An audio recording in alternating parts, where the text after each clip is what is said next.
Oke, assalamualaikum warahmatullahi wabarakatuh. Selamat berjumpa kembali bersama Kamera Liar.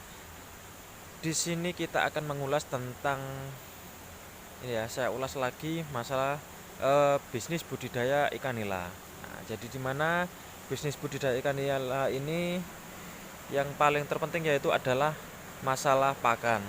Ya, di mana yang dulu pernah saya upload, yang sebelum-sebelumnya itu yang di sana, yang di kolam paling ujung sana ya, itu adalah kolam milik kelompok ya.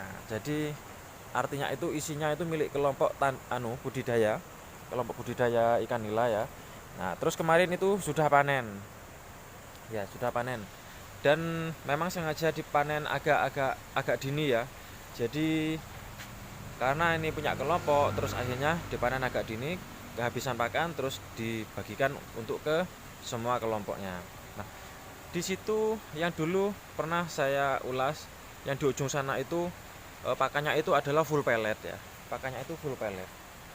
Selama 3 bulan dari mulai bibit sekitar satu putung rokok atau sebesar kelingking itu sampai menuju ke 3 jari ya. Rata-rata itu sudah 3 jari itu ditempuh dalam waktu tidak kurang dari tidak lebih dari 3 bulan. Nah, hal tersebut sudah ini kehabisan pakan ya, karena pakan yang dari kabupaten itu stoknya itu sedikit karena memang itu sisa-sisa dari daerah lain. Nah, makanya di situ kita itu buat terobosan baru. Nah, di sini sudah ada beberapa ekor untuk ikan nilanya yang hasil turunan atau yang hasil dari eh, apa ya, lepasan daripada kolam yang ujung sana itu ditaruh di sini ya. Jadi hasilnya dari pembagian dari kelompok itu ditaruh di sini. Nah, sekarang untuk masalah pakan, untuk yang berbisnis ikan nila, untuk yang berbisnis mau budidaya ikan nila itu, kalau pakannya itu kita itu bisa tekan ya. Sekali lagi, pakannya itu kita bisa tekan. Nah, dengan apa mas? Yang pertama, ya sekali-kali nggak apa-apa kalau pakai pelet ya, atau kalau pakai sentrat itu sekali-kali nggak apa-apa. Yang terpenting itu adalah pakan alami itu harus ada. Nah, selain pakan alami itu juga dari sisa-sisa makanan, apa, dari sisa-sisa rumah tangga itu seperti nasi itu ya. Nah, itu bisa juga buat alternatif, karena memang pada dasarnya ikan nila di sini, ikan nila itu sendiri ya, itu adalah dia termasuk rakus ya. Jadi segala makanan apa saja itu dimakan. Yang intinya itu dimakan oleh manusia pasti sama ikan nila itu dimakan ya. Ya, jadi di situ. Nah, terus berikutnya masalahnya pakannya berikutnya itu adalah, ya sekali lagi saya katakan, itu adalah yang pakan alaminya itu adalah pakannya azola di sini ya. Azola ini masih ada beberapa petak ya. Bahkan yang di sana itu saya buatkan juga satu kolam penuh saya sebar azola ya. Saya sebar azola, dan hal tersebut untuk memaksimalkan pakan yang ada di kolam segini ya. Segini besarnya, kurang lebih 10 kali berapa ini ya? Lebih, kalau 10 sekitar 12 kali hampir 20-an ini ya. 15 kali 20 untuk panjangnya. Nah, sekitaran segitu. Nah, dan jumlahnya pun ini masih sangat kurang ya untuk pakannya. Makanya hal tersebut saya mau mempersiapkan pakannya dulu yang ada di sana itu, agar supaya pada saat nanti ini disebarin bibit, sebanyak-banyaknya pakan itu sudah mencukupi. Nah, kemarin itu sudah saya buatkan videonya untuk apakah azola ini sangat mau untuk dimakan oleh ikan nila ya. Nah, jadi di sini mohon maaf ya, ini kotor dengan daun bambu, karena di sini musimnya musim angin ya. Oke, kita kasih pakan lagi ya. Kita kasih contoh lagi, dan di sini azolanya ini sudah ini ya, sudah kelihatan besar-besar ya. Bentar. Ya, ini dan bisa dilihat asolanya ini ngembangnya sudah besar-besar. Bahwasanya pakan yang kita punya atau stoknya pun itu sudah melimpah ya. Jadi kita itu tidak bingung lagi untuk masalah pakan ya. Kita coba sebar ya. Ini satu genggam penuh. Nah, tuh di sana ya. Ya, coba dilihat. Ya, sangat rakus sekali.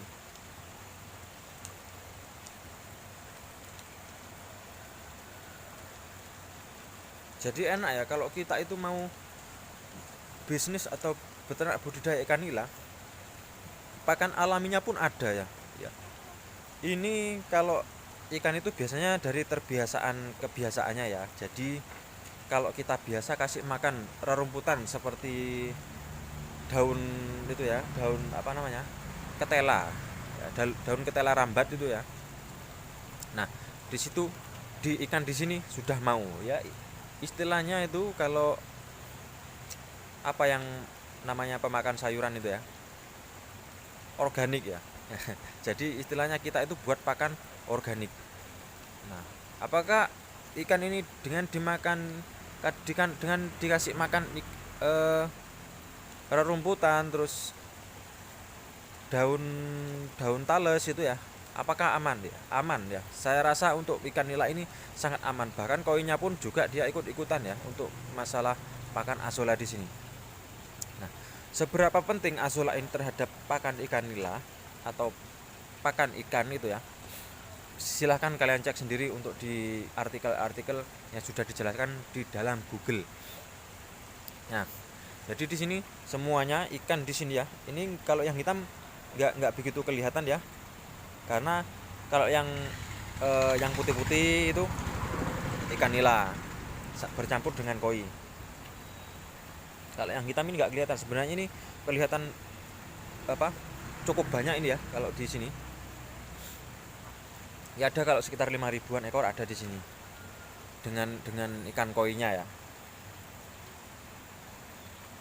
Nah, terus mari kita lihat yang di sana ya, untuk yang penyebaran terbaru pakan pakan azolla di sini. Nah, di sini. Karena ya, kenapa alasan saya menyebarkan atau berternak budidaya azolla di sini? Yang pertama adalah untuk menekan biaya pakan.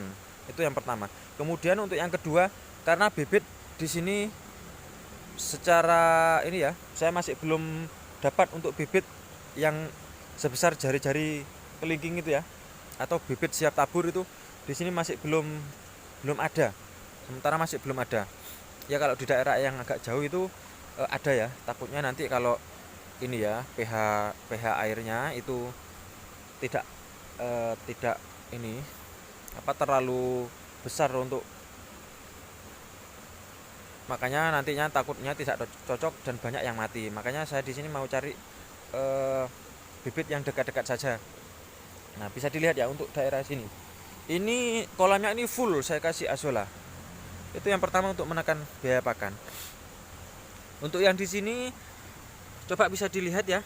Ini masih kecil-kecil ya.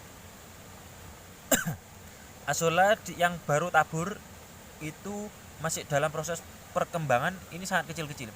Dan ini contohnya yang sudah besar ya. Bisa dilihat di sini. Nah, ini bentuknya sudah menumpuk ya. Nah, ini sudah menumpuk-numpuk di sini. Kalau sudah menumpuk begini, ini biasanya sudah siap kasih pakan ya. Kalau yang kecil-kecil ini kan masih rata dengan air. Kalau yang ini kan sudah numpuk ya. Dia sudah mengelumpuk karena dia tidak bisa menyebar untuk ininya, untuk perkembangannya. Makanya dia agak naik untuk perkembangannya sehingga menumpuk seperti ini. Ya ini. Nah, ini. Kalau di ikan koi apakah mau, Mas? Oh, mau ya. Apakah mau? Mau. Terus pertanyaan yang berikutnya, apakah azolla ini dibutuhkan pupuk untuk penyebarannya? Kalau saya di sini itu tidak ya. Tidak dibutuhkan pupuk sama sekali. Karena ini memang menurut saya ini memang tipe tanaman air ya. Kalau azolla ini tipe tanaman air, makanya ini bisa dia cari makan sendiri dengan yang ada nutrisi yang ada di dalam air itu sendiri ya. Mungkin yang terjadi itu adalah ulat ya. Coba dilihat ini ya. Di sini ada ulat. Ulat yang pastinya kan makan ya, yang jelas ya. Tapi ya kalau menurut saya itu adalah tidak terjadi masalah dari sekian banyak azolla ya. Itu ulatnya hanya beberapa biji saja. Ya, mungkin itu dari ini ya, dari yang pinggir-pinggiran di sini karena apa namanya? Yang pinggiran di sini rerumputannya ini sengaja saya semprot ya, karena memang sudah terlalu tinggi. Nah, jadi di situ ya. Jadi sangat penting sekali bagi peternak atau pebisnis budidaya ikan nila itu patutnya menanam azolla. Kalau kalau masalah ininya terbatas ya, untuk masalah kolamnya itu terbatas, umpamanya kolamnya cuma sekitar ukuran 10 sampai 20 kebesaran ya. Umpamanya kolamnya itu sekitar kecil ya, ibaratnya kecil. Nggak apa-apa ya kecil. Dibuatkan saja seperti itu. Kotak-kotak seperti itu ya. Kotak-kotak seperti itu ditaruh di pinggirannya, pokoknya keliling ya. Yang penting ikannya itu bisa dapat suplai matahari ya. Bisa dapat suplai matahari dan oksigen. Itu saja kalau ikan nila. Kalau kangkung jangan coba-coba ditanam di itu ya. Kalau bawahnya nggak dikasih jaring seperti azolla ini, habis. Kalau kangkung langsung habis ya. Dan di sini yang sudah pernah saya ulas ya untuk berternak ikan lele. Loh, itu kok ada ayam mati ya? Waduh, ini nggak tahu, mungkin bapak saya ini ayamnya siapa ini ya.